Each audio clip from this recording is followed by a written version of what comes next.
Eu já contei essa história tantas vezes, ninguém quis me acreditar. Vou agora contar tudo, especialmente para a senhora, que se não pode ajudar, pelo menos não fica me atormentando como fazem os outros. É que eu não sou mesmo essa uma que toda a gente diz. O jornal me chama de assassina, ladrona. E tem até que deu o meu retrato dizendo que eu era a mensalina da boca do lixo. Perguntei para o Armando o que era mensalina e ele respondeu que essa foi uma mulher muito à toa. Meus olhos, que já não têm lágrimas de tanto chorar, ainda choraram mais. Seu Armando, que é o pianista lá do salão de danças, já me aconselhou a não perder a calma, esperar com confiança que a justiça pode tardar, mas um dia vem.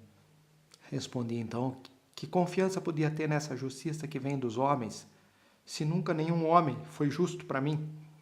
Nenhum. Só o Rogério foi o melhorzinho deles, mas assim mesmo me largou da noite para o dia. Me queixei para o seu Armando que tenho trabalhado feito um cachorro e ele riu.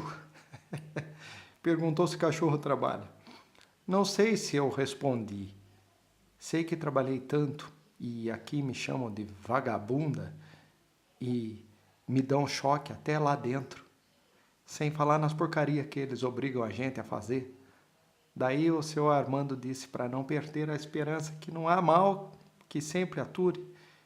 Então fiquei mais conformada. Puxa vida, que cidade! Que puta de cidade, a Rubi vivia dizendo. E dizia ainda que eu devia voltar para Olhos d'Água, porque isso não passa de uma bela merda. E sem nem ela, que tem peito de ferro, estava se aguentando, imagine eu então, um bocó de mola feito eu. Mas como é que eu podia voltar? Eu voltar para fazer o quê? Se minha mãe ainda fosse viva e se tivesse o Pedro, minha irmãzinha, então está visto que eu voltava correndo. Mas lá não tem mais nada. Voltar é voltar para casa de Dona Gertrudes, que só faltava me espetar com um garfo. E nem me pagava, porque mal sei ler e por isso meu pagamento era comida e uns vestidos que ela mesma fazia com as sobras que guardava numa cesta. Engraçado é que agora que eu estou trancafiada, vivo, me lembrando daquele tempo, e essa lembrança me dói mais do que qualquer, me dependuraram de um jeito que até fiquei azul de dor. Nossa casa ficava perto da vila e vivia caindo aos pedaços, mas bem que era quentinha e alegre. Tinha eu, minha mãe e Pedro, sem falar na minha irmãzinha Lúcia, que era meio tontinha. Pedro era meu primo. Era mais velho do que eu, mas nunca se aproveitou disso para judiar de mim. Nunca. Até que não era mal, mas a verdade é que a gente não podia contar com ele para nada. Quase não falava. Voltava do grupo e se metia no meio do mato com os livros e só vinha para comer e dormir. Parecia estar pensando sempre numa coisa só. Perguntei um dia em que ele tanto pensava e ele respondeu que quando crescesse não ia continuar assim, um esfarrapado, que ia ser médico e importante, que nem o doutor Pinho. Caí na risada. Ele me bateu, mas bateu mesmo. E me obrigou a repetir tudo o que ele disse que ia ser. Não dei mais risada de mim, ficou repetindo. Não sei quantas vezes e com uma cara tão furiosa que fui me esconder no mato com medo de apanhar mais. Minha mãe vivia lavando roupa na beira da lagoa. Ela lavava quase toda a roupa da gente da vila, mas não se queixava.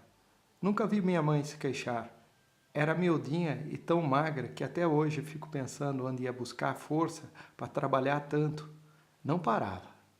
Quando tinha aquela dor de cabeça, de cegar, então amarrava na testa um lenço com rodela de batata crua e fazia o chá que colhia no quintal.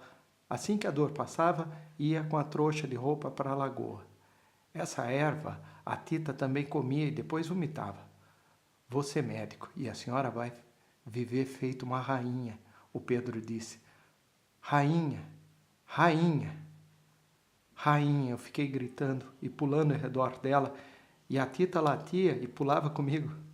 Ela então fez que sim com a cabeça e riu com aquele jeito que tinha de rir, escondendo a boca.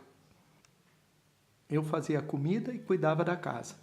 Minha irmãzinha Lúcia bem que podia me ajudar, que ela já tinha 6 anos, mas vivia com a mão suja de terra, sem entender direito o que a gente falava. Queria só ficar esgravatando o chão para descobrir minhocas.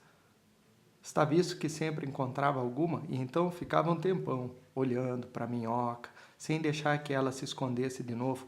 Ficou assim esquisita desde o dia em que caiu do colo do Pedro e bateu com a cabeça no pé da mesa. Nesse tempo ela ainda engatinhava e Pedro quis fazer aquela brincadeira de upa-upa, cavalinho, upa. Montou ela nas costas e saiu trotando, upa-upa, sem lembrar que a pobrezinha não sabia se segurar direito. Até que o tombo não foi muito feio, mas pobrezinha não sabia se segurar direito. Desde que esse dia, ela não parou de babar e fuçar a terra procurando as benditas minhocas, que às vezes escondida debaixo do travesseiro, até a lenha do fogão era que eu catava no mato. Perguntei um dia para minha mãe por que o Pedro não me ajudava, ao menos nisso, e ela respondeu que o Pedro precisava de estudar para ser médico e cuidar então da gente. Já que o dinheiro não dava para todos, que ao menos um tinha que subir para dar a mão para os outros. Quando ele for rico e importante, de certo nem vai mais ligar para nós. E fui logo dizendo, minha mãe ficou pensativa. Pode ser, mas prometi para minha irmã na hora da morte que ia cuidar dele melhor do que de vocês. Estou cumprindo. Imagine a senhora se minha mãe soubesse que não faz 2 anos que encontrei Pedro e que ele fingiu que nem me conhecia. Eu tinha ido visitar minha colega Rubi, que piorou do pulmão e foi para a Santa Casa. Levei um pacote de doces e uma revista de anedotas, que Rubi tem paixão por anedotas. Foi quando Pedro entrou, vinha com uma moça que devia ser doutora também, porque estava com um avental branco, que nem o dele. Levei um susto tão grande que quase caí para trás, porque foi demais isso, da gente se ver depois de tanto tempo. E como ele estava alto e bonito, com aquele avental, abri a boca e quis chamar, Pedro, Pedro! Mas uma coisa me segurou e foi bom, porque assim que ele deu comigo, foi logo disfarçando depressa, com medo louco que eu me chegasse. Então baixei a cabeça, fingi que estava vendo a revista. Ele foi virando as costas e pegando no braço da doutora, foi saindo, mas apavorado do que se tivesse visto o próprio diabo. Rubi percebeu tudo, que Rubi não tem nada de boba e sabe até falar um pouco de língua que aprendeu quando morou com um gringo. Quis saber se por acaso aquele lá tinha dormido comigo, para ficar assim atrapalhado perto da bosta da namorada dele. E disse que eu era muito tonta de ficar desse jeito, porque eu já devia estar acostumado com esse tipo de homem que faz aquelas caras pra gente quando a mulher está perto. O que é que você queria que ele fizesse? Queria que te apresentasse? Olha aqui a vagabunda que trepou comigo. Era isso que você queria? Então me deu uma bruta vergonha daquela vida que a gente estava levando, que devia mesmo ser uma droga de vida, para Pedro não ter coragem nem de me cumprimentar. Contei tudo para ela. Esse teu primo é um grandíssimo filho da puta. Filho da puta, ela ficou repetindo, não sei quantas vezes. Acho você muito melhor do que ele. O grande cão ficou cheio de orgulho e fugiu da prima esculhambada. Mas o caso é que foi essa prima que durante anos e anos fez a comida dele. Veja, Léo, que se você tivesse dinheiro, ele não te desprezava assim, por mais à toa que você fosse. O errado não é ficar dando, mas dá para pobre como você dá. Nisso é que está errado. Mas também não posso falar muito porque sempre fui uma besta e a prova disso é que vim parar nessa enfermaria baixo astral. Estou acabada, Léo. Tenho só 35 anos, mas estou pobre. Estou podre de velha e você vai direitinho para o mesmo caminho. Não aguentei abrir a boca ao mundo. Me mandou parar de chorar. Começou a falar tanta asneira que quando chegou a janta, a gente já estava rindo de novo. Dividiu comigo a canja, que quando chegou, a canja de galinha que chamou de canja de defunto, porque os médicos matam por engano, e para não contar que foi engano, aproveitam a defuntada na canja. Então me lembrei daquela vez que teve galinha e minha mãe deu o peito para ele. Fiquei com o pescoço. Não me comprava sapato para que ele pudesse ter livros. E agora ele fugiu de mim como se eu tivesse a lepra. E depois a gente não era bem isso o que a Rubi disse, porque a gente trabalhava. A gente não trabalha? Perguntei meio ofendida. Sei, porque a gente trabalhava. A gente não...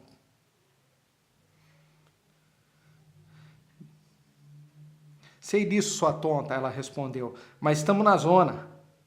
Pergunta para os tiras se eles deixam a gente ficar lá de graça. Pergunta. Sendo da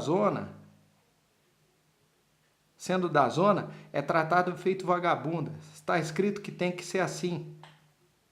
Mais tarde ela contou uma noite que ele veio conversar na enfermaria, que sabia o que a gente fazia, e mais isso, e mais aquilo. Quando a Rubi disse que a gente era dançarina de aluguel, ele ficou muito espantado e começou a rir. Quer dizer que tem homens que pagam só para dançar com vocês? Mas ainda existe esse negócio? E achou graça porque não podia imaginar que justo eu, que não sabia nem o que era uma valsa, estivesse metida nisso. Rubi tem ódio da palavra valsa, nem por causa de uma coisa que aconteceu, e quando escutou essa palavra e viu ele zombando, já engrossou e disse que esse era um trabalho tão direito como qualquer outro. O ruim é que pagavam tão pouco que as meninas tinham que continuar a dança na cama para poder comer no dia seguinte. Avisa a Leontina que quando me encontrar com outras pessoas, para não se aproximar de mim, ele recomendou. Se precisar de médico, que me procure, mas só no meu consultório, ele foi dizendo, enquanto tirava um cartão do bolso. Aqui não. Rubi então perdeu as tramontanas, mas perdeu mesmo. Picou o cartão em pedacinho e jogou tudo na cara dele. O senhor não passa de um sacana, ela respondeu. E não precisa ficar com medo que a Léo nunca mais há de querer falar com um tipo assim, ingrato e sujo. Vá para o fundo do inferno com toda a sua importância, que a Léo quer ver o diabo e não quer ver o Senhor. Ela me contou isso tão furiosa que me vi na obrigação de ficar furiosa também. Rubi é só bondade e virava onça se me faziam alguma... Mas a verdade é que bem que eu queria guardar aquele endereço e numa hora qualquer ir lá conversar com ele. Ela não entende que a gente foi criado junto, que nem irmão. Gosto dele, apesar de tudo, e por mais que ele faça, eu sei que vou continuar gostando igual, porque não se arranca o bem-querer do coração. E quem mandou também eu ficar nessa vida? Mas também que outra vida que eu podia, senão esta? Mas sei escrever meu nome, e qualquer serviço por aí já quer que a gente escreva até na máquina. Não sei como é que com as outras moças, que nem eu, só sei que comigo tem sido duro demais, e se Pedro soubesse disso, quem sabe vinha me fazer uma visitinha, me dizer ao menos uma palavra. Mas já estou presa faz 3 meses. Até agora ele não deu sinal e de certo nem vai dar. Às vezes fecho os olhos para ver melhor aquele tempo. Minha mãe tão caladinha, com o lenço amarrado na cabeça e a trouxa de roupa debaixo do braço. Lúcia com as minhocas, Pedro com os livros. E eu tão contente cuidando da casa. Quando eu tinha flor no campo, eu colhia as mais bonitas e botava dentro da garrafinha em cima da mesa, porque sabia que Pedro gostava de flor. Lembro de um domingo que minha mãe ganhou uns ovos e fez um bolo. Era tão quente o cheiro daquele bolo, Pedro comeu com tanto gosto. Fiquei tão alegre que gritei de alegria quando ele agradou minha mãe e me chamou para caçar vagalume. Anoitecia, a gente ia chocalhando uma caixinha de fósforo e mentindo para os vagalumes numa cantiguinha que era assim: Vagalume tem, vagalume, vagalume tem, tem. Tua mãe está aqui, o teu pai também. Não conheci meu pai. Morreu antes de você nascer, respondi, e a minha mãe, sempre que eu perguntava. Mas como ela não queria falar nisso, fiquei até hoje sem saber como ele era. Então eu imaginava que era lindo e bom e podia escolher a cara que tinha. Quando me deitava na beira da lagoa, de tardinha, ficava olhando o sol no meio das nuvens. Me representava então ver meu pai feito um deus desaparecendo de trás da montanha com sua capa de nuvem num carro de ouro. No fim do ano tinha festa no grupo. Pedro era sempre o primeiro aluno e o diretor vinha então dizer para minha mãe que não tinha na escola um menino assim tão inteligente. Nessa hora minha mãe chorava. Me lembro que uma vez Pedro inventou uma festa no teatrinho. Quando acabou, corri para dizer que ele tinha representado melhor do que todos os colegas, mas Pedro me evitou. Eu estava mesmo com o vestido rasgado e isso eu reconheço, porque minha mãe piorou da dor e tive que passar a manhã inteira fazendo o serviço dela e o meu. Mas achei que Pedro estava tão contente que nem ia reparar no meu jeito e me cheguei para perto dele. Ele então fez aquela cara e foi me dando as costas. Essa daí não é a tua irmã? O menino perguntou. Mas Pedro fez que não e foi saindo. Fiquei sozinha no palco, com um sentimento muito grande no coração. Quando eu voltava para casa, ele me pegou no caminho. Todo mundo já tinha ido embora. Então ele botou a mão no meu ombro e me perguntou se eu tinha gostado. E mais isso, e mais aquilo. Pedro, Pedro, por que você fingiu que nem me conhecia? Eu quis perguntar, mas ele estava tão contente e era tão bom quando ele ficava contente que eu não quis estragar a festa. Fiquei contente também. Quando cheguei, minha mãe estava com o pano amarrado na cabeça e já ia saindo para ir no bentão curandeiro. E me lembro agora de uma coisa que parece mentira, mas juro que foi assim mesmo. Já contei que a gente tinha uma cachorrinha chamada Tita, que era uma belezinha de cachorro. Quando teve a última ninhada, achei que emagreceu demais e começou a custar muito para sarar. Não se importe não que ela vai ficar boa, disse minha mãe.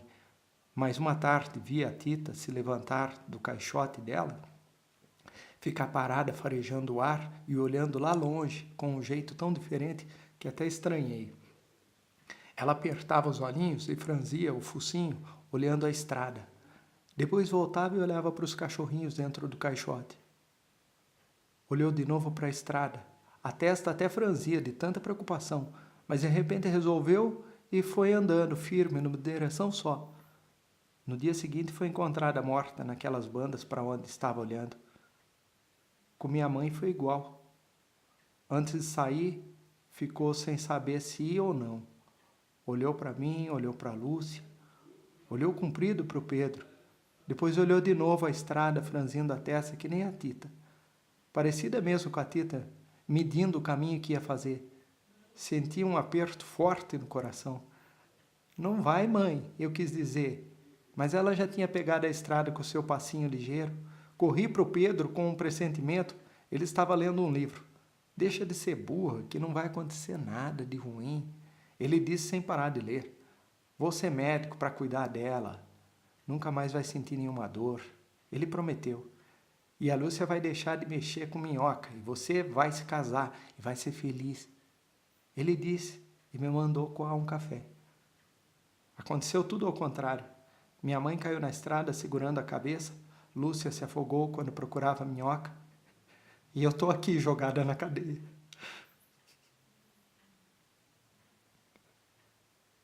Fico pensando que ele era mesmo diferente, porque só com ele deu tudo certo. E agora entendo por que merecia um pedaço de carne maior do que o meu. Sempre achei a estaçãozinha de Olhos d'Água muito alegre por causa do trem, mas naquela manhã não podia haver uma estação mais triste. Esperei que Pedro aparecesse ao menos uma vez na janela para me dizer adeus. Não apareceu. Fiquei então abanando com a mão para outras pessoas que por sua vez abanavam para outras pessoas até que o último carro sumiu na chuva. O chefe da estação quis saber para onde Pedro ia. Contei que a intenção dele era estudar e trabalhar na cidade. Pois vai morrer de fome, disse um amigo do chefe, que estava escutando a conversa. Fiquei então num estado que nem sei explicar. É que me vi completamente sozinha no mundo e isso foi muito duro para mim. Acabei me acostumando, mas no começo fiquei com medo porque tinha só 12 anos. Minha mãe estava enterrada. Assim que ela morreu, eu tive que trabalhar feito louca porque Pedro ia tirar o diploma na escola e precisava de um montão de coisas.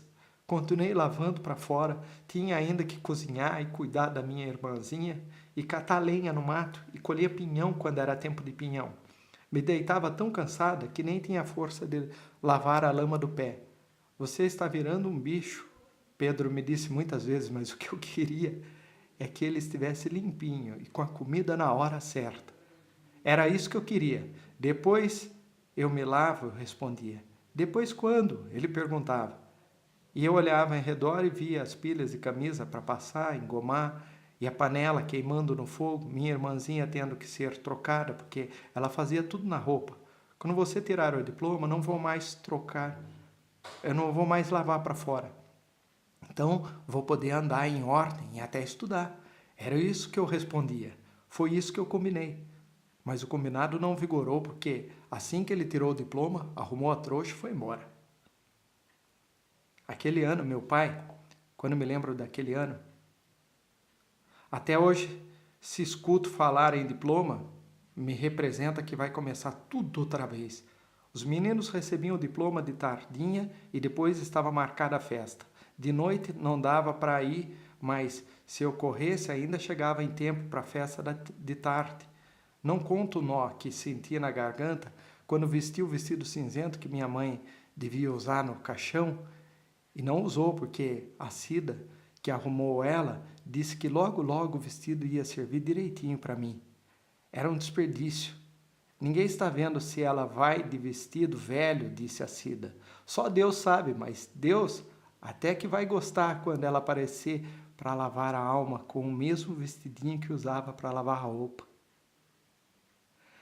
Agora eu estava com a sandália e o vestido dela e pensei que quando Pedro me visse, ia pensar nisso também. Mas Pedro estava ocupado demais para pensar noutra coisa que não fosse o discurso que ia fazer. Quando comecei a pentear a Lúcia, ele parou de escrever e fez aquela cara que conheço bem. Ficou me olhando. Mas Lúcia também vai? Respondi que era preciso, porque ela não podia ficar sozinha. Ele não disse nada, mas notei que ficou aborrecido, porque logo fez aquela cara que eu conhecia. É que ele se envergonhava da gente, e com razão, porque a verdade é que não era mesmo muito agradável mostrar para os colegas uma priminha tonta assim. Confesso que isso me doeu porque a Lúcia estava pronta, tão lindinha, com o cabelo louro, todo encaixeado, caindo até o ombro, e o vestidinho novo que fiz com um retalho de fazenda azul que uma freguesa me deu. Pensei em dizer que, assim arrumada, ninguém podia descobrir que ela não era muito certa da cabeça. Mas Pedro estava de tal jeito que eu achei melhor deixar a Lúcia em casa e ir só com ele. Estava quase na hora de Pedro começar o discurso da festa quando Malvina apareceu na porta, me chamando com a mão depressa, depressa, depressa. Ela era preta, mas naquela hora estava com a cara cinzenta. Que foi que aconteceu com a minha irmãzinha? Eu perguntei quase sem poder me aguentar de pé. Então Malvina começou a tremer, dizendo que não tinha tido tempo de fazer nada. Fazer o quê? Perguntei tremendo também. Salvar a pobrezinha. Eu ia indo para casa quando vi aquele anjinho na beira da lagoa, cavocando a lama. Fui chegando e de repente não sei como é que ela deu uma cambalhota e desapareceu. Gritei o quanto pude, mas demorou até o Bentão entrar na água, trazendo a pobrezinha pelo cabelo, roxinha, roxinha. Corri feito louca para avisar o Pedro. Ele já ia entrar no palco. Pedro! Pedro! Pedro! A Lúcia se afogou. Fiquei repetindo sem chorar nem nada. A Lúcia se afogou. A Lúcia se afogou. Só repeti isso, sem poder dizer outra coisa. A Lúcia se afogou. Ele me olhava mais branco do que a camisa. Agarrou meu braço.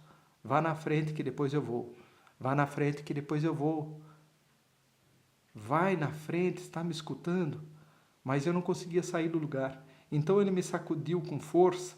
Vai indo na frente, já disse. Vai indo que depois eu vou, mas não conte para ninguém. Escutou? Vi ele subir a escadinha que dava para o palco. Vá na frente, repetindo bem baixinho, mas tão furioso que pensei que fosse voltar para me bater. Não fiquei parada aí. Vá na frente, que eu já vou. Eu já vou! Saí zonza como se tivesse levado uma paulada. Da rua ouvi ainda a voz de Pedro começando o discurso. Me lembro de uma palavra que escutei, nunca tinha escutado antes e não sabia o que era. Fui voltando para casa e repetindo: júbilo, júbilo, júbilo. Foi assim que perdi minha irmãzinha, que era linda como os anjos pintados no teto da igreja. Mais umas semanas e perdi Pedro. O diretor da escola me arrumou um emprego na cidade e ele avisou: vou trabalhar num banco. O ordenado é pequeno porque meu serviço é só dar recado, mas nos dias de folga vou trabalhar no hospital onde me deixam dormir. Estudo de noite, ele disse, bebendo em grandes colheradas a sopa que eu esquentei. Comecei a dar pulos de alegria. Pedro, Pedro, que bom que agora tudo vai mudar para nós. E disse, cabiolando, de tão contente, faço sua comida, lavo sua roupa, posso também ganhar alguma coisa porque eu sei trabalhar direito, não sei? Ele então segurou meu braço.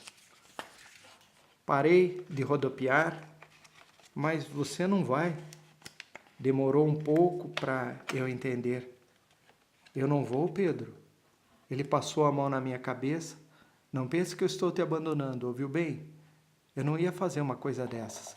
Mas o que eu vou ganhar não dá para dois. Vou na frente quando der jeito, mando te chamar. Mas não fica triste, porque você vai trabalhar na casa de uma mulher muito boa que o padre Adamastor conhece. Já falei com ele, assim que eu embarcar, você vai para lá. A gente vende esses trates que preciso apurar algum dinheiro para a viagem. Agora bebe sua sopa, senão esfria. Fui mexendo o caldo na minha garganta, estava trancada. Meu pai, meu pai. Só olhava para o caixote da Tita, que agora servia para guardar pinhão. E da Tita passei para minha mãe e então não aguentei mais segurar o choro. Mas nessa hora Pedro já tinha saído para saber se a Malvina queria comprar nossas coisas. Foi melhor assim, porque então ele não viu como é que eu fiquei. Vendi tudo, e o que apurei entreguei na mão dele. Um dia ainda te devolvo com juro, ele disse. Eu não sabia o que era juro, e até hoje não entendo, mas se vinha de Pedro devia ser bom. Guardou o dinheiro e me abraçou. Me leva, Pedro, me leva, fiquei pedindo, agarrada nele. Tem que ficar sozinho, se quiser fazer o que eu tenho que fazer, ele disse. Mas logo você vai receber uma carta, porque não quero te perder de vista. Ele repetiu enquanto ia amarrando o pacote de livros com uma cordinha. Vesti meu vestido cinzento e fui para a casa do padre Adamastor. Mal podia parar em pé de tanto desânimo. Uma tristeza no peito que chegava a doer. Minha mãe, Lúcia e Pedro e a Tita, mais os filhotinhos dos filhotinhos da Tita, tinham sumido todos. O padre me levou na casa de uma velha de óculos que começou a me olhar bem de perto. Mandou eu abrir a boca, mostrar os dentes, perguntou mais de uma vez quantos anos eu tinha e se sabia ler. Respondi que andava pelos 14 e que conhecia uma ou outra letra, mas fazia melhor as contas. Ela então apertou meu braço. Deve andar com uma fome antiga, disse para o padre. Mas uma assim de perna fina que sabe trabalhar. Remexeu meu cabelo. Vou cortar sua juba para não dar piolho, ela foi dizendo. Examinou minha mão. Quero ver essa unha cortada e limpa. Fui recuando sem querer. A mulher tinha olhos pretos redondinhos, como os botões da batina do padre, e um jeito de falar com a gente feito urubu bicando a carniça. Não parava de perguntar. E agora queria saber se eu tinha andado de brincadeiras com meu primo. Que brincadeiras? Perguntei e ela riu com aquele jeito ruim que tinha de rir. Essa brincadeira de dar injeção naquele lugarzinho que você sabe qual é? O padre sacudiu a cabeça fingindo zanga, mas bem que achou engraçado. Acho que ela é meio retardada como a irmã que se afogou, ele disse, se despedindo. Mas isso até que é bom, porque é que obedecem melhor. Entendi muito bem o que ele quis dizer e tive tamanho desgosto que nem sei como pude calar a boca. Acho que não sou mesmo muito esperta, mas sei rir e sei chorar. Está visto que não é retardada coisa nenhuma. Quem sabe rir e chorar na hora certa, como eu sei. Começou então o tempo da atormentação. De certo, tenho agora pela frente anos piores ainda, porque meu advogado já avisou que eu estou no mato sem cachorro e que o tal processo não está cheirando nada bem. Mas o tempo que eu passei na casa de Dona Gertrudes, esse eu não esqueço mais. Ela é o próprio diabo em figura de gente. Credo, como aquela mulher me atormentou. Nem para ir ao banheiro eu tinha sossego que ela ficava rondando a porta, resmungando que eu devia estar cagando prego para demorar tanto assim. Era a zeladora do Sagrado Coração de Jesus e todo santo dia tinha que ir na igreja de tardinha, o que era uma sorte, mas uma sorte mesmo. A única coisa que eu pedia para Deus é que ela continuasse zeladora, porque ao menos nessa hora eu podia respirar. Tinha um filho chamado João Carlos, que era mesmo o nome do pai. O pai era muito bom, mas o menino tinha puxado a mãe. Uma peste de menino estava ali. Caçava mosquito para botar no meu prato e me dava cada estilingada na perna de ficar marca. Uma noite quis me ver pelado e, como não deixei, veio mijar na minha cara enquanto eu estava dormindo. Na procissão da Semana Santa, ia vestido de Nosso Senhor dos Passos. Assim que Dona Gertrudes virava as costas, o menino largava o caderno e fugia para jogar futebol perto do matadouro. Então o seu João Carlos vinha na cozinha, pedia um café e prosear comigo. Era muito educado, mas morria de medo da mulher. É uma verdadeira megera, ele me disse certa vez, e me lembro que achei graça na palavra que eu nunca tinha escutado antes. Ia enrolando seu cigarrinho de palha e se queixando tanto que até criei coragem. E perguntei por que ele não fazia a pista de uma vez. Quando era moço, bem que tentei, mas ela ameaçou se matar, ele respondeu. Então fui ficando. Agora eu tô velho, não adianta mais nada mais. Você que é novinha devia fugir o quanto antes. Vá-se embora, menina, vai-se embora. E foi o que eu fiz. O pouco dinheiro que ela me dava, fui juntando num pé de meia para render mais como via minha mãe fazer. E numa madrugada levantei antes dela, vesti meu vestido cinzento e corri para a estação. O carro de primeira estava quase vazio, mas o de segunda tinha gente até de pé. Arrumei um lugarzinho perto de uma mulher muito gorda, que comia pão com cebola. Assim que o trem começou a andar, espiei pela janelinha e quando via a vila amontoada lá embaixo, não aguentei e caí no choro. Me representou ver minha mãe lá longe, com o pano amarrado na cabeça, pensando se ia ou não, que nem a Tita, e minha irmãzinha brincando com as minhocas. E Pedro tão sério mexendo nos cadernos na mesa, com uma flor dentro na garrafinha. Juro que me representou escutar até a fala deles. Onde estava a nossa casa? Onde estavam todos? A mulher perguntou se eu chorava por causa da cebola que ela picava num guardanapo aberto no colo. Respondi que chorava de verdade mesmo. Ela mastigava sem parar e, quando o pão acabou, abriu um embrulho com um ovo cozido. Me ofereceu um. Contou que tinha 6 filhos, que estavam na casa de uma comadre porque o marido era tão imprestável que nem ganhava nem para o sustento nem um tico-tico. Repartiu comigo o virado de feijão e riu muito quando contou como o caçula era engraçado. Depois chorou porque se lembrou que estava indo para ficar de esmola na casa de uma irmã, tudo por culpa daquele marido que só prestava para fazer filho. Anoiteceu e a gente, ainda no trem, a mulher parou de comer e dormiu. Fiquei olhando o mato lá fora, mais preto do que carvão. O céu também estava preto. Tive tanto medo que até me deu enjoo, mas de repente vi minha cara no vidro da janela. Eu tinha a mesma cara de lua cheia, que nem a dona Gertrudes, vivia caçoando, mas a pele era clarinha e a boca muito bem feita. Sim, senhora. Passei a mão no meu cabelo, louro, louro. Mas o louro de verdade, todo anelado, sem ser de permanente. Achei bonito meu cabelo ali no vidro. Olhei de novo para o céu. O pretume tinha se rasgado e pelo rasgão apareceu um monte de estrelas. Me deu então uma bruta calma quando vi uma estrelinha brilhando lá longe. Imaginei que aquela bem que podia ser minha mãe. Então fechei os olhos, pedi que ela tomasse conta do Pedro e que também olhasse um pouco por mim. Quase todas as minhas colegas do salão de dança contaram que se perderam com moços que prometeram casamento. Pois comigo foi diferente, porque o Rogério até que não prometeu nada. Foi o primeiro conhecimento que fiz na cidade. Ele era grandalhão, tinha um riso tão bom que dava logo vontade da gente rir junto. Assim que cheguei, sentei num banco da estação, fiquei ali parada sem saber para onde ir.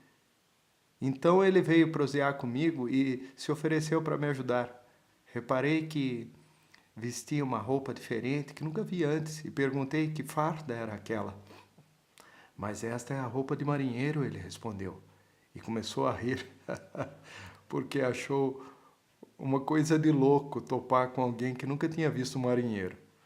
Contou que morava no Rio, mas estava agora de licença para tratar de umas coisas que tinha que tratar aqui em São Paulo.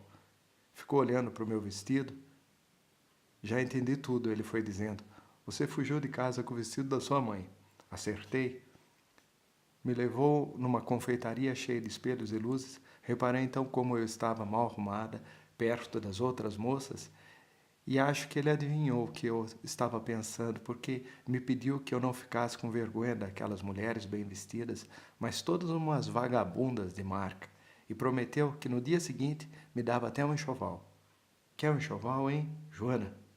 Expliquei que meu nome não era Joana, e sim Leontina. Leontina Pontes dos Santos. Não faz mal, ele respondeu rindo. Esse seu cabelo todo anelado é igual ao cabelo do São João do Carneirinho, e para mim você será sempre Joana. Fui contando minha vida enquanto bebia guaraná e comia um sanduíche. Ele bebia cerveja e escutava muito sério. Falei no Pedro, na esperança que tinha de me encontrar com ele, apesar de não ter recebido nenhuma carta daqueles 4 anos. Isto aqui é grande demais para você achar esse primo, ele disse sacudindo a cabeça. Neste puta bolo de gente, não encontra nem com a mãe. E é melhor mesmo não contar com ninguém, ele disse, segurando minha mão. Foi o primeiro conselho que eu vi e agora que eu estou sozinha, vejo como era verdade isso que o Rogério me disse. Conte só com você, que todo mundo já está até às orelhas de tanto problema e nunca ouvi falar do problema do outro. Depois me disse que se estivesse gostando dele, como ele estava gostando de mim, tudo ia ser muito fácil. A gente podia morar junto lá no hotelzinho, mas desde já me avisava que não ia prometer nada. Nunca enganei nenhuma mulher, ele avisou. Sou livre, mas não vá ficar alegre com isso, porque casar não caso mesmo. Meu compromisso é outro. Nunca esquentei o rabo em parte alguma, ele disse, despejando mais cerveja no copo. Fiquei olhando a espuma. Chega uma hora, me mando para o mar. E adeus. Está bem assim? Respondi que nunca tinha visto o mar. Num desses domingos a gente vai comer uma peixada em Santos. Ele prometeu. Explicou que o mar era tanta água, tanta que no fim, do fim, ele parecia se juntar com o céu. Mas se a gente chegasse até lá, tinha mais chão de mar pela frente. Às vezes ele ficava arreliado, espumava, feito louco, varrido, puxando tudo para o fundo. Mas que de repente a raiva passava e sem ninguém saber porque a água se punha mansa, embalava os navios como berços. Engraçado que conhecia o mar, mas não foi com ele. Cada domingo que a gente ficava de ir, acontecia alguma coisa. E acabei indo mesmo quando já andava com o Mariozinho. O hotel ficava numa ruinha estreita, cheirando a café, porque tinha na esquina um armazém de café, chamava Hotel Las Vegas. Subimos a escada de caracol e entramos no quarto. Então fiquei sentada na cama. Ele riu e agradou o meu queixo, depois me deu um sabonete verde e avisou que o banheiro ficava do lado. Não me envergonho de dizer que aprendi a tomar banho com o Rogério. Você tem que tomar banho todo dia, lavar bem as partes. Ele ensinou quando expliquei que em casa a gente só tomava banho de bacia em dia de festa porque Nas outras vezes, só lavava o pé. E na casa da minha patroa, ela não gostava que eu me lavasse, para não gastar água quente.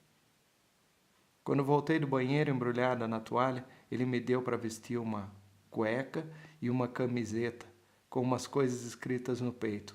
Ficou tudo muito grande para mim e me escondi muito envergonhada debaixo do lençol. Ele riu e se deitou do meu lado. Você está com medo? Ele perguntou. Confessei que estava. Não tenha medo, ele disse. É como beber um copo d'água. Quando você estiver assim tremendo, a gente não faz nada, tá bem assim? Te ensino depois como evitar filho e outras coisas. Fechou a luz e ficou fumando. E eu fiquei sentindo o cheiro forte da fumaça. Não sei porque me lembrei do meu pai, quando ele passou o braço debaixo da minha cabeça e chamou, vem, Joana. Esse foi um tempo feliz. Rogério era muito paciente, muito bom para mim. Sempre me trazia um presentinho da rua e quando eu tinha mais dinheiro, me levava para comer em restaurante. Se estava duro, dizia, estou duro, e daí a gente se arrumava, com um sanduíche num bar, por perto, onde o dono era amigo dele. Em todo bar que a gente ia, o dono era amigo dele. No sábado tinha cinema, depois o Som de Cristal, que ele tinha paixão por tudo quanto era dança, dançava para danar. Tão alegre, o Rogério, mas tão alegre. Foi com ele que aprendi a dizer, não tem problema. Nada de se aporrinhar, ele repetia. Se eu me queixasse de alguma coisa, não tem problema, Joana, não tem problema. Aprendi também a fazer amor e a fumar. Até hoje não consegui gostar de verdade de fumar. Comprava cigarro, ficava fumando, porque todos os meninos em nossa volta fumavam. Ficava esquisito não fumar, mas dizia que gostava. Isso não gostava, não. Também fazia amor tudo direitinho, mas com uma tristeza que não sei nem explicar. Não sei explicar. Não sei explicar porque justo esse sempre foi o pedaço mais sem graça para mim. Toda vez de ir para a cama, eu inventava de fechar uma torneira que deixei aberta ou ver se minha carteirinha de dinheiro estava dentro da bolsa. Vem logo, Joana, que já estou quase dormindo, o Rogério chamava. Quando eu não tinha mais remédio, então eu suspirava e ia, mas com uma aflição que só disfarçava.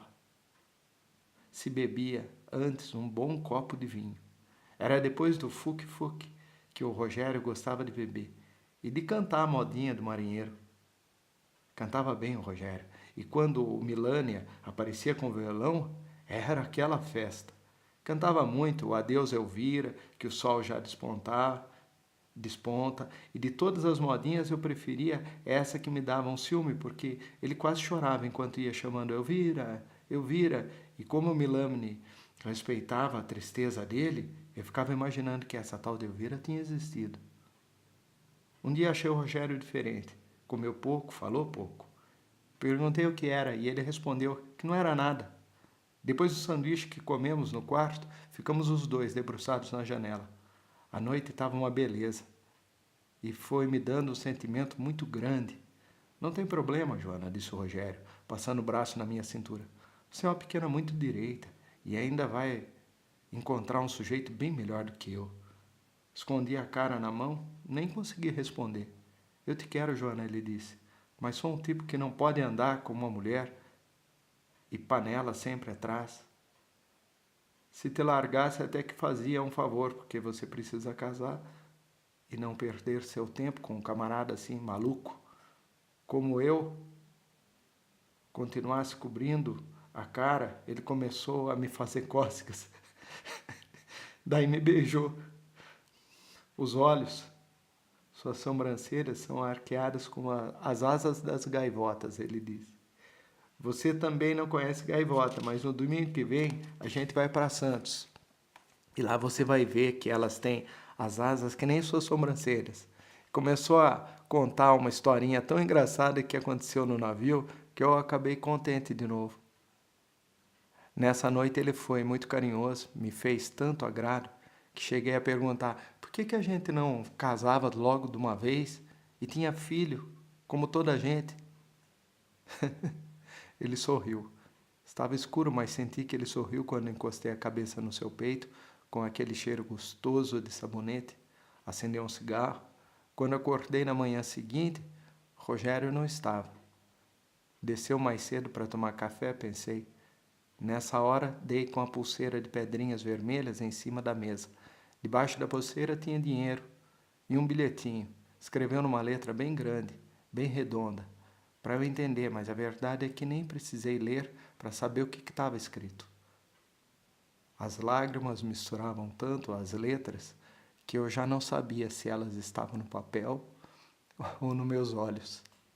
O bilhete dizia que ele tinha que seguir viagem. E essa era uma viagem cumprida, por isso o melhor mesmo era se despedir de mim. Que eu ficasse com aquele dinheirinho para alguma necessidade, porque o hotel estava pago até o fim do mês. Que procurasse o Milani para me ajudar quando eu precisasse de uma ajuda e que ficasse com a pulseira como prova de afeição. Essa pulseira, o Milani acabou vendendo. Sem Rogério, eu não podia achar mais nenhuma graça na vida. E agora eu lembro que só depois que ele foi embora, para sempre, é que eu vi como gostava dele, como a gente tinha sido feliz naquele quartinho da rua com cheiro de café. Chorei até ficar com o olho que nem podia abrir de tão inchado. Depois fechei a janela e fiquei ali trancada no quarto, só querendo chorar e dormir. Só chorar e dormir no travesseiro dele, porque assim me representava que ele ainda estava ali. Veio o seu Maluf bater na porta com medo que eu fizesse alguma besteira. Aqui não, hein, menina? Aqui não, que eu não quero encrenca no meu hotel. Se tiver que fazer, pelo amor de Deus, vá fazer na rua. Respondi como o Rogério me ensinou a responder. Não tem problema, seu Maluf. Não tem problema. Tomei banho com o sabonete dele, vesti a camiseta com coisas escritas no peito que ele esqueceu na gaveta. Enquanto o perfume durou em mim, fiquei pensando que tudo estava como antes. Minha vizinha, Dona Simone, veio me consolar quando escutou minha aflição. Homem é assim mesmo, ela disse. Naquela fala enrolada que eu não entendia muito bem porque era gringa. No meio da conversa, soltava tudo quanto é palavrão lá na língua dela, que mulher para fazer asneira estava ali. Fazia o gesto ao mesmo tempo que falava. E virava a garrafa de vermute, que para onde ia levava debaixo do braço. Falou demais num tal de Juju e acabou confundindo esse Juju com o Rogério. Tudo farrine do mesmo saque, berrou tão alto que seu Maluf voltou para ver a gente. Se a gente não estava brigando. Depois ficou com sono, se jogou na minha cama com aquele bafo tão forte que não aguentei e fui dormir no chão. Voltou mais vezes, usava um perfume que me enjoava porque ficava misturado com o bafo. A bendita garrafa debaixo do braço, se sentava com as pernas sempre para cima, porque o pé inchava demais, e aí ficava bebendo e xingando, até cair no sono. Numa tarde veio quase pelada, me mandou ficar pelada também, começou a me agarrar. Expliquei se nem com homem eu gostava, quanto mais com mulher. Ela riu e ficou dançando feito louca, agarrada no travesseiro.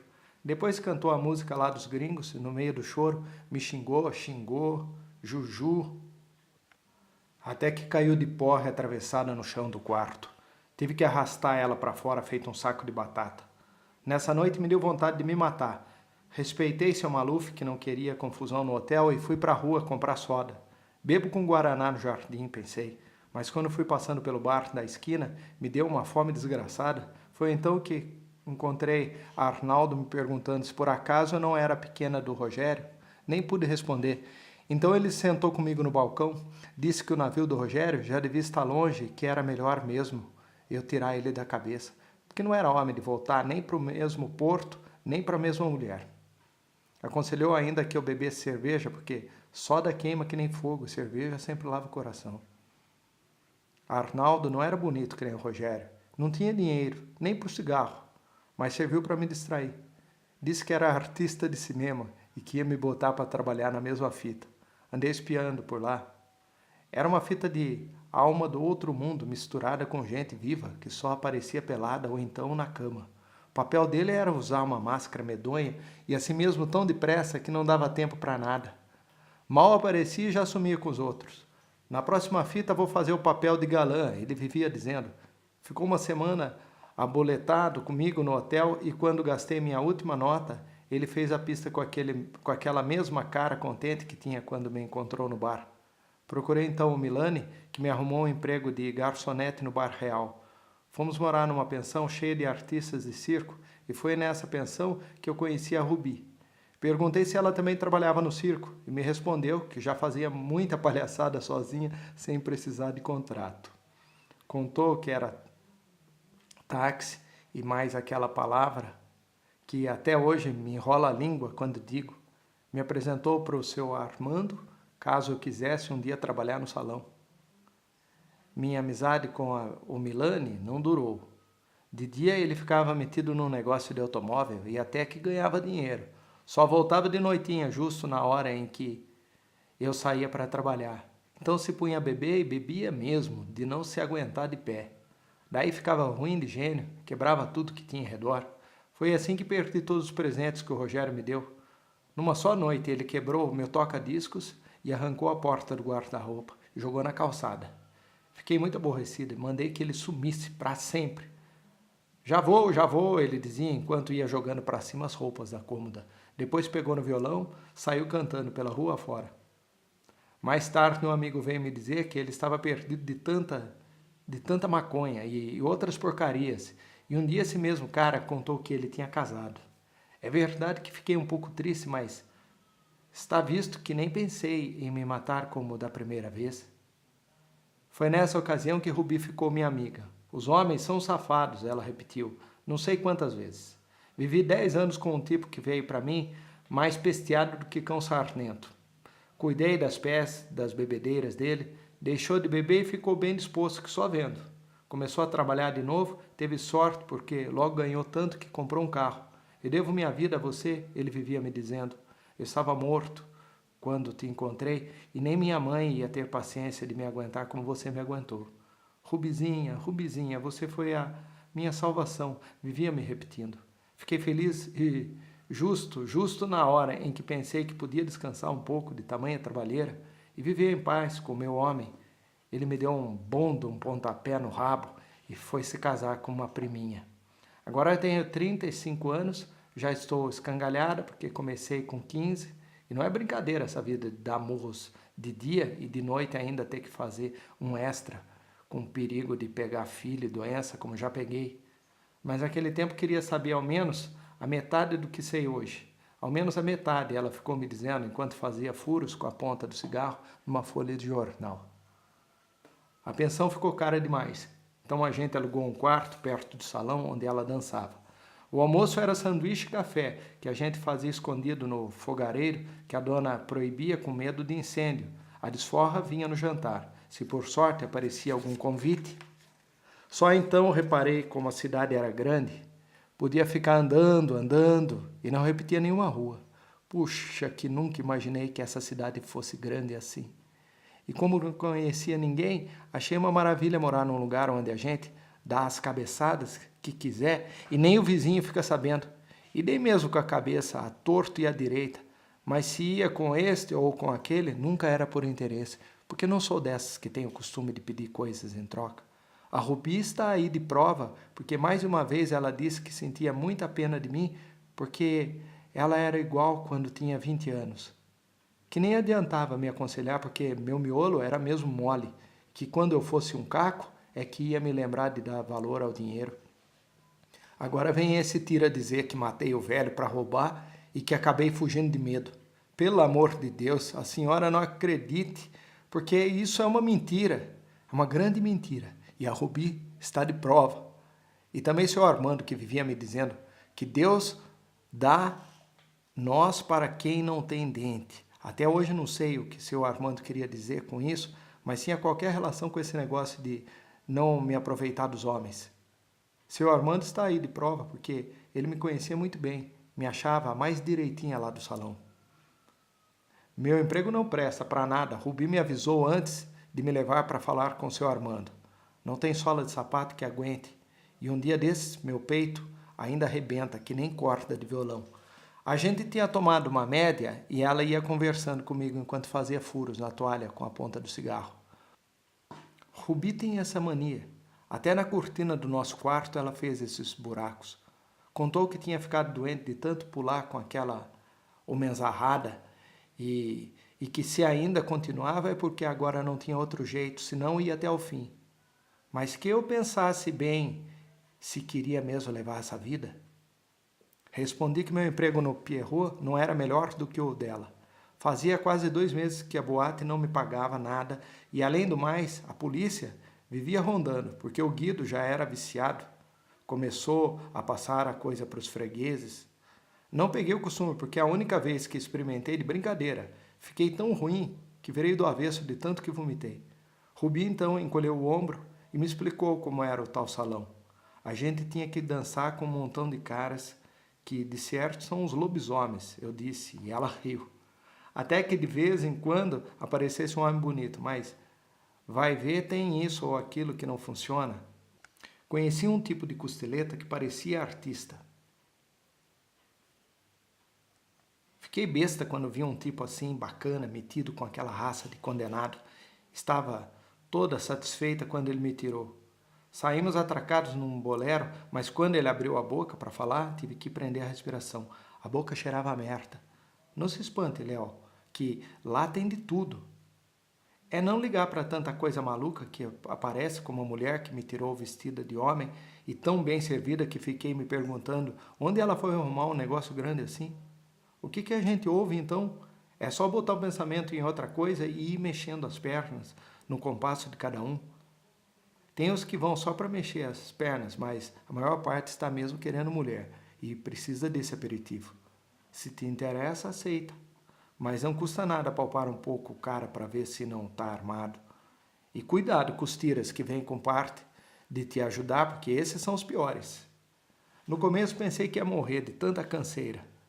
Dançava com os fregueses das 10 às 4 da manhã sem parar. E quando me esticava na cama era horrível, porque se a cabeça dormia, o pé continuava dançando. Rubi foi muito boa para mim nessa ocasião e também o seu Armando, que me pagou muito lanche e me deu muito conselho. Nunca diga não para o freguês. Responda de um jeito duvidoso e com isso ele não perde a esperança e volta. Sua comissão aumenta. Também não prometa bestamente que vai no encontro e depois não aparece, que qualquer homem vira onça com essa história de prometer e não ir. Sei de muita menina que passou um mau bocado por causa disso. Dê a entender que por sua vontade você ia de muito bom gosto, mas que alguém está esperando, que pode até te matar se souber. Tem drogado a beça. Não entre nisso que depois você não se livra mais. É ainda pior do que cafetão. Vê se bota na cabeça que é um trabalho como qualquer outro. Ter que dançar por obrigação e não para se divertir. Mesmo que ele te pise o tempo todo, não perca a obrigação. Não perca a carinha alegre, pergunte onde foi que ele aprendeu a dançar tão bem assim. Se ele te agarrar demais, diga então que o regulamento não permite. E no abuso, quem perde o emprego é você, com mãe, irmãozinho para sustentar. Está visto que ninguém mais acredita nessa história de mãe, mas não custa tentar, que às vezes cola. Não confessava nem para Rubi, mas no fundo do coração cheguei a esperar que de repente aparecesse alguém que gostasse de mim de verdade e me levasse embora com ele. Podia até ser alguém que me falasse em casamento, e em toda a minha vida nunca quis outra coisa.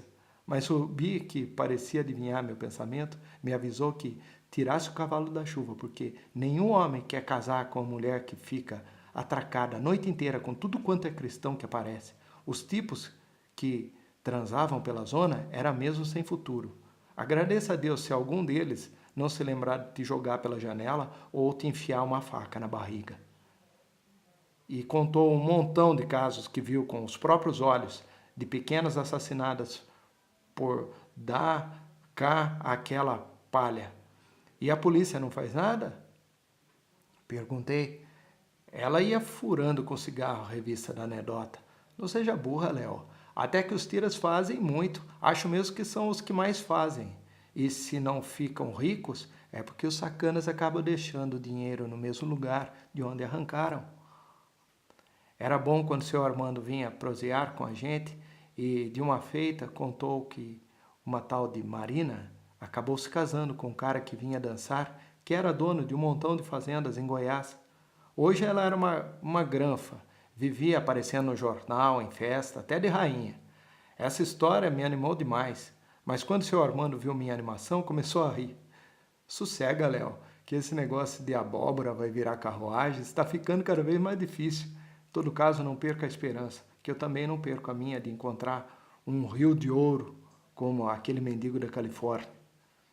Um santo, seu Armando. Pensando bem, até que existe gente boa, mas é difícil. Ainda outro dia ele veio aqui me visitar. Se eu não fosse um duro com 4 filhos pequenos para sustentar, era capaz de te contratar uma boa defesa, ele disse. Porque, pelo visto, só com muito dinheiro é que eu podia me livrar da enrascada em que fui cair. E repetiu o que costumava repetir quando me via numa apertura. Que eu ficasse confiante, não perdesse a esperança. Que não perdesse a esperança. Não tem problema, eu respondi. E fiz aquela cara contente que aprendi a fazer quando no fim da noite chegava mais um freguês querendo animação e eu só querendo desabar na cama e dormir. Perguntou pelo meu primo, que parecia ser tão importante. Lembrei que Pedro foi sempre muito soberbo e que duas vezes já tinha acontecido de não querer nem falar comigo. A primeira vez foi naquela festa do teatrinho da escola, a segunda vez foi na enfermaria da Santa Casa. Aí seu Armando, que é crente, lembrou que Pedro tinha negado Jesus 3 vezes. Faltava ainda uma vez para Pedro dizer que nunca me viu. Rubi também veio me visitar. Me animou tanto que chegamos a fazer uns planos. Você vai ficar livre, ela disse. Sonhei que vai. E quando isso acontecer, a gente se muda. Sem nenhum conhecimento por perto para começar a vida nova. Vida nova, Léo.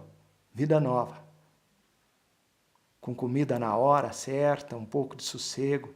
Esse raio de doença não me pega, mas pelo pé. E você também vai trabalhar tudo direitinho. Pode conhecer um tipo que seja jovem, a ponto de acreditar em casamento, porque tem gente que ainda acredita. Então vai estourar de feliz. Que tal, Léo? Que tal esse programa? Ela me perguntou andando de um lado para outro. Comecei a andar também. Isso mesmo, não perder a esperança. O dia de hoje é ruim, amanhã vai ser melhor, como dizia o Rogério. E já ia repetir que não tinha problema, mas essa hora me lembrei do meu advogado quando avisou que eu estava me afundando cada vez mais. E o Tira que me disse que no mínimo, eu ia pegar uns 15 anos. Então abracei Rubi e chorei. No seu ombro chorava ainda mais quando vi que ela estava chorando. Que atrapalhada que você foi fazer, ela disse, enxugando a cara e acendendo um cigarro. No seu lugar também eu tinha feito o mesmo, porque sei que o velho era um grandíssimo safado e teve o que mereceu. Mas é dono de jornais, mais isso, mais aquilo. A vagabunda matou para roubar, é o que repetem. Sei que não foi assim. Mas estão cagando para o que eu sei. Justo agora que a gente podia melhorar de verdade, disse cuspindo cigarro com raiva. Acendeu outro e ficou soprando a brasa. Sempre sonhei com um lugar sossegado e longe de toda essa confusão. Eu sarava e quem sabe ainda arrumava um sujeito que não fosse esses maconheiros de merda que vivem em nossa volta. Você criava juízo, mas vai acontecer tudo o contrário.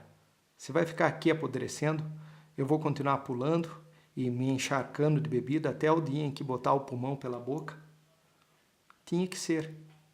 Achei que Rubi queria parecer furiosa andando de um lado para o outro, mas quando eu olhei a cara dela, vi que estava tão desesperada que me deu uma tremedeira e comecei a chorar de novo. Rubi, pelo amor de Deus, me diga agora, o que é que eu vou fazer? Berrei me atirando na cama. Ela não respondeu, andava sem parar feito um bicho. Ia repetindo que tinha que ser assim, depois sentou com a brasa do cigarro, começou a fazer aqueles furos na bainha do lençol. Tinha que ser, repetiu. Tinha que ser. Engraçado que agora que estou tanto tempo assim, parada sempre, me lembro de uma ou outra coisa que aconteceu quando eu era criança. Aqui faz muito frio. Frio igual eu só senti uma vez, em que Pedro me empurrou para dentro da lagoa. Eu estava fazendo bonequinho de barro e Pedro recitava uma poesia do livro de leitura. Estava tudo bem, até que apareceu uma menina e um menino montado em 2 cavalos pretos. A menina usava botas e o menino tinha um casaco de couro e botas também. Estavam vermelhos da disparada e riam, olhando para nós dois. "O que é que você está fazendo nesse frio?" perguntou a menina para Pedro. Daí Pedro respondeu que não estava com frio. "Vocês dois estão roxos e frios", disse o menino, apontando o chicote para Pedro. "Olha aí a cor do seu beiço." A menina balançou a cabeça e começou a cantar de um jeitinho enjoado. Pedro não está com frio, Pedro não está com frio. Daí Pedro se levantou como se tivesse levado uma chicotada e disse que nem ele nem eu tinha frio e a prova é que a gente tinha vindo tomar banho. Fazia um frio para danar e por isso não entendi por que Pedro foi inventar essa história da gente entrar na água com um tempo desses. Já estava mesmo disposta a dizer que não ia entrar na água, coisa nenhuma, quando ele me agarrou pelo braço e antes que eu adivinhasse o que ele ia fazer, me puxou para dentro da lagoa. Ficamos os dois sem poder respirar no meio daquele gelo. Eu nem sentia mais meu corpo com a mão de Pedro agarrado no meu braço para que eu não fugisse. Os dois ficaram quietos, só olhando. A menina até abriu a boca de tão espantada. E de repente os dois bateram no lombo do cavalo e foram embora galopando. 2 vezes a menina ainda olhou para trás. Saímos à lagoa, o frio era tamanho e eu estava tão desanimada que me sentei no barro e fiquei ali tremendo. Por que você foi fazer uma coisa dessa? Perguntei para Pedro, enquanto ia torcendo a barra do vestido. A gente pode até morrer e a mãe ainda vai botar a culpa em mim e de certo vou apanhar. Ele tremia inteiro. Você não entende, mas eu tinha que fazer isso. Agora nunca mais vão perguntar na escola por que eu estou sem casaco e descalço, se eu não sinto frio. Agora eles sabem que não sinto frio nunca e não vão me perguntar mais nada. Lembrei muito dessa tarde, na noite, que fez aquele frio de cachorro, aqui na prisão. E quando de manhã vieram me dizer que tinha uma visita para mim, meu coração pulou de alegria. É o Pedro. É o Pedro que leu o caso no jornal e veio me ver correndo. Mas era a Seglinda. Puxa, Léo, que você mandou o velhote desta para uma melhor, ela disse rindo enquanto me abraçava. E logo começou a contar as novidades lá do salão. Contou que entrou no meu lugar uma pequena muito cafona chamada Janina, que a Rubi tinha amarrado um porre monstro e que fez com a ponta do cigarro um monte de furos na roupa de um italiano que subiu pela parede de raiva, que o homem do cravo no peito sempre perguntava por mim. Eu quis mostrar que não estava ligando e comecei a rir.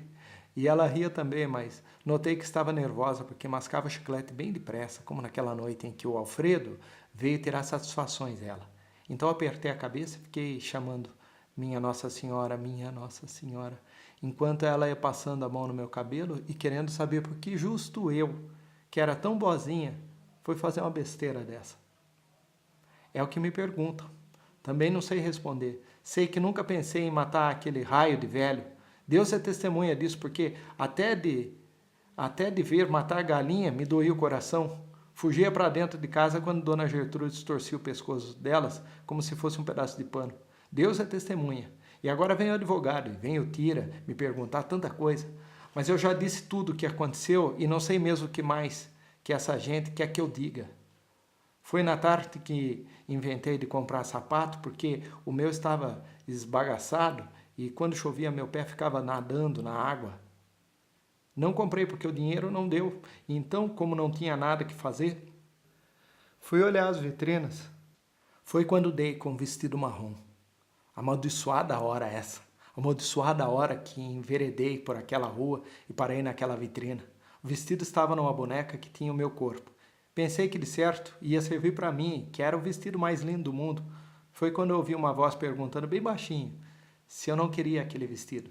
No vidro, que parecia um espelho, estava a cara do velho. Era gordão e mole, que nem geleia. Juro que eu tive vontade de rir quando me lembrei daquela história, do sonho de valsa, que a Rubi me contou estourando de raiva. É uma historinha muito suja de um velho que tinha paixão por esse bombom, mas só queria comer de um jeito, e esse jeito era tal que até hoje a Rubi fica bufando só de ouvir essa palavra valsa. Me lembrei disso e juro que eu tive vontade de rir, porque pensei que o velho do bombom bem que podia ser aquele dali. Mas fiquei firme porque já disse que dinheiro nunca me fez frente. E a Rubi mesmo vivia caçoando de mim porque tinha mania de andar com esmolambentos. Juro que eu quis continuar meu caminho, mas lá estava o vestido com aquela rosa de vidrilho vermelho no ombro. Quando ele fez a pergunta, pela segunda vez, então não aguentei e respondi que se ele quisesse me dar, eu aceitava sim, com muito gosto. Uma vendedora ruiva veio toda contente cumprimentar o velho. Os dois já se conheciam. Essa menina quer aquele vestido da vitrine, ele disse. O vestido me assentou feito uma luva. E a vendedora então me aconselhou que fosse com ele no corpo, porque estava uma beleza. Fiquei zonza.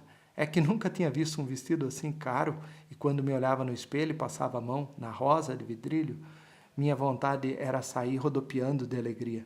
O caso é que tinha agora que aturar o velho, mas já tinha aturado tanto sem vestido nem nada que um a mais, um a menos não fazia diferença. Na rua é que me lembrei que tinha debaixo lá dentro da loja o meu vestido branco. Vou buscar meu vestido que eu esqueci. Eu disse, mas o velho agarrou no meu braço e rindo, um risinho meio esquisito, falou que eu era muito engraçadinha por querer fugir fácil assim. Eu não estava querendo fugir coisa nenhuma, me aborreci, mas quando escutei isso, mas achei que tinha que ter paciência com ele e ir aguentando o tranco com a cara bem satisfeita, que outra coisa não tenho feito desde que nasci. Quando entrei no automóvel é que reparei o quanto o velho devia ser rico para ter um carrão daqueles. O quanto era rico e feio com aquele jeito de peru de bico mole, molhado, de cuspe. O rádio tocava baixinho umas músicas tão delicadas, mas o velho não parava de falar, fazer perguntas. Depois sossegou e eu preferi muito porque assim só ouvia o rádio e não carecia mais de ficar olhando para a cara dele. Não é que fosse tão feio assim. O nariz era bem feito e os olhos azuis pareciam duas continhas. O que eu não aguentava era aquela boca inchada e roxa, como se tivesse levado murro. Mas eu quis pensar nisso.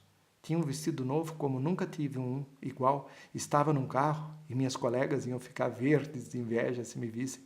Arre que ao menos uma vez você criou juízo. A Rubi de certo ia me dizer. E fui indo tão contente assim, perdida nessas ideias, que nem vi que o automóvel corria agora por uma estrada.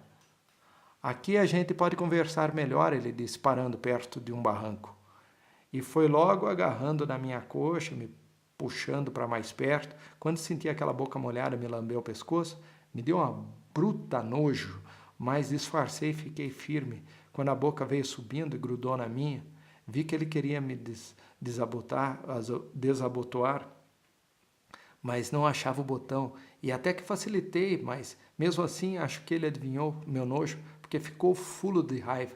Começou a dizer que se eu quisesse bancar cachorrinha, me largava ali mesmo. Juro que eu estava disposta a aturar tudo, porque sabia muito bem que a gente não ganha nada fácil, não, senhora. Rubi mesmo costumava dizer que o homem nenhum diz bom dia de graça. Eu ia pagar sim, mas quando escutei aquela conversa de descer e voltar a pé, fiquei feliz da vida, porque está visto que eu não queria outra coisa. Mesmo que a cidade estivesse longe, ia ser uma maravilha andar sozinha por aquelas bandas e ainda por cima respirando cheirinho de mato, fazia tanto tempo que eu não respirava. Tomara que ele me faça descer agora, pensei. E quando veio aquela mãozona me apertando de novo e me levantando o vestido, endureci o corpo e fechei a boca bem na hora em que me beijou. Sai já daqui, sua putinha, ele gritou. A bochecha cor de terra tremia. Sai já! Não esperei, segundo a ordem, e ia abrindo a porta, quando ele agarrou no meu braço, avisando que eu podia bater as asas, mas antes tinha que me deixar a linda plumagem. Não entendi que plumagem era essa. Ele riu aquele riso ruim, puxando meu vestido, disse que a plumagem era isso. Fiquei desesperada. Comecei a chorar. Que ele não me tirasse o vestido, porque podiam me prender e me vissem assim pelada. Não se pode fazer com alguém, com ninguém, uma indecência dessa, mesmo porque eu ia pagar o presente, não ia? Não tinha problema. Foi o que eu disse, e disse ainda que prometia ser boazinha e fazer tudo o que ele quisesse. Juro que eu quis ficar de bem e até pedi muitas desculpas. O caso é que não era mesmo muito esperto e minha colega Rubi vivia até me passando pito por causa desse meu jeito. Mas não tinha problema. Me arrependia muito da malcriação que tinha feito sem intenção e prometia ser boazinha. Até agora eu não sei porque nesse pedaço ele ficou com mais raiva ainda, começou a espumar feito um touro, me chamando disso, daquilo. Fui ficando ofendido porque eu não era, não senhora, aquelas coisas que ele dizia. E depois não tinha nada que puxar o nome da minha mãe, que era uma mulher que só parou de trabalhar para deitar a cabeça no chão e morrer. Isso não estava certo, porque nela, que estava morta, que ninguém tinha que bulir, ninguém. Foi o que eu disse. E disse ainda que não merecia tanta xingação porque trabalhava das 10 às 4 no salão das danças. E se ia com este e com aquele, era porque amo mesmo.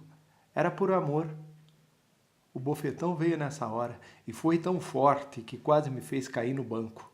Meu ouvido zumbiu e a cara ardeu que nem fogo. Eu chorava, pedindo a ajuda da minha mãe, como sempre fiz nas aperturas. O outro bofetão me fez bater com a cabeça na porta e a cabeça rachou feito um coco.